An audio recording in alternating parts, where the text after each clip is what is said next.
Peace be upon you, beloved brothers and sisters. Welcome to our Friday Unity service.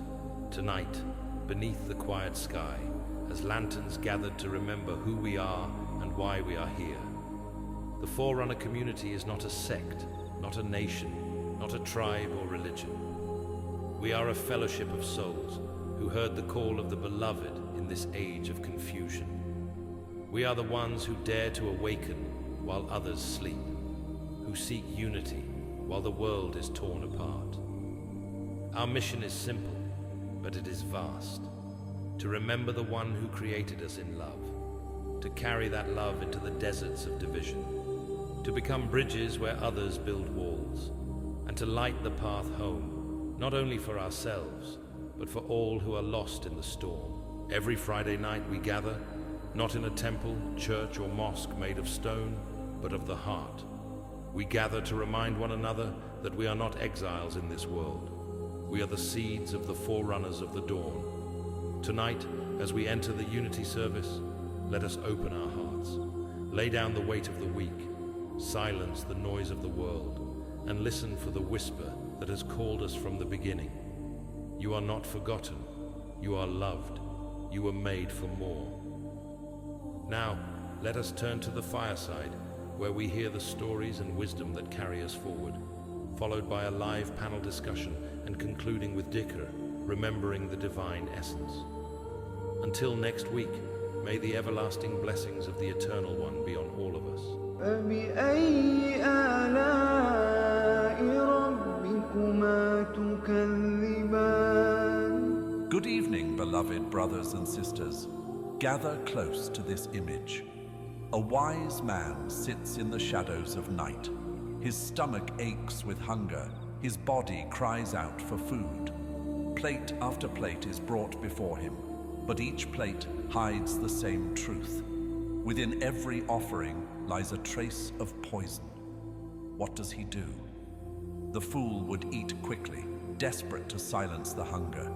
He would trade his life for a moment of comfort, never noticing the poison in each bite. But the wise man, he knows hunger can be endured, but poison cannot. So he studies the plates. He learns to discern. He may take only what is needed to survive, the smallest portion, careful to avoid the deadly parts. More often, he pushes the plates away, saying to himself, better to suffer the ache of hunger than to swallow what destroys the soul. Forerunners, this is our parable. The hunger is the longing in every human heart, the ache for truth, love, belonging. The world places many plates before us, ideologies dressed as wisdom, pleasures dressed as freedom, comforts dressed as home. Yet so many carry poison hidden in their sweetness. The Forerunner must see what others will not. We cannot eat blindly. We cannot fill our hunger with every offering. We must choose carefully, or sometimes not at all. But here lies the greater truth. The hunger itself is holy. It is proof that we were made for a table beyond this world. To endure hunger is not weakness, it is trust. Trust that the one who gave us hunger will, in time, set before us a feast without poison, a table without corruption, a home where we need not fear what we eat or drink. This is the mission of the Forerunners, to walk hungry yet awake, to teach others that not all food sustains, not all offerings nourish. Our task is to endure, to discern, and to point toward the banquet that is coming, the feast of love that will never harm us. So tonight, carry this wisdom. Better to ache with holy hunger than to die from poisoned bread. Better to walk empty-handed but true than to eat and forget who you are. Forerunners, let us hunger together, and in our hunger, let us become lanterns for a world that cannot yet tell the difference between food and poison. This brings us to the wisdom of the lesson we learned on gratitude and patience. Gratitude is seeing the food before us, not as ours, not as proof of our power, but as a gift entrusted to us. Gratitude pierces the illusion of ownership. It turns blessings into light, wealth into service, success into offering. Without it, even good things rot into poison. With it, every blessing becomes nourishment. Patience is the other side of wisdom. When the plate is empty, when hunger aches, patience keeps the heart from despair. It is the armor of the soul, the strength to endure without bitterness.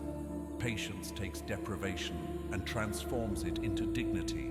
Without it, suffering poisons us. With it, suffering polishes us into brilliance. Together, gratitude and patience are the two wings of the seeker. Gratitude protects us from the poison of arrogance in times of abundance.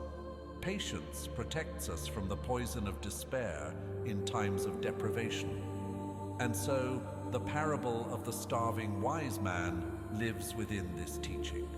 Not every plate is nourishment, but with gratitude and patience, the heart finds freedom from the tyranny of circumstance. This was our 10th key in the science of happiness: to walk with a heart balanced between thankfulness and endurance, shining in sweetness and in struggle. Now, brothers and sisters, we return to our path of Muraqaba meditation. In Lesson 1, we learned to awaken the heart, to turn to the qalb, the subtle center where divine light enters, and to keep a sacred appointment each day. Just as the wise man refused poisoned plates, so must we refuse the distractions that try to steal our appointment. The lesson was clear: consistency awakens the heart. But now comes the next challenge. As you may have discovered this week, when you sit in silence, the heart is restless. Thoughts wander, the body shifts, drowsiness comes. You may feel frustration, as if you have failed. But remember, qalb means to turn. The turning of thoughts is proof the heart is alive. Here we see the same truth. Some thoughts are nourishment, many are poison. The work of Muraqaba is not to eat every plate, not to chase every thought, but to sit faithfully until the heart learns to rest. Gratitude teaches us to receive the stillness as gifts. Patience teaches us to endure the restlessness without despair. So, in next week's Lesson 2 will show us, restlessness is not failure, it is the beginning. Just as a child learns to walk by stumbling, the heart learns to rest in the divine by turning and returning. Our only task for now is to keep the appointment, faithfully, punctually, polishing the heart until the light shines through. My beloved brothers and sisters, let us now take what we have heard into silence. The Forerunner's path is not only in words, but in practice. So sit with your heart, turn to your qalb, and let it turn to the divine. Carry gratitude for every breath, patience for every restlessness, and faithfulness to your appointment. May your heart become polished until it shines as a pure house of remembrance. I say these things in his most glorious names, the most compassionate, the most merciful. Amen.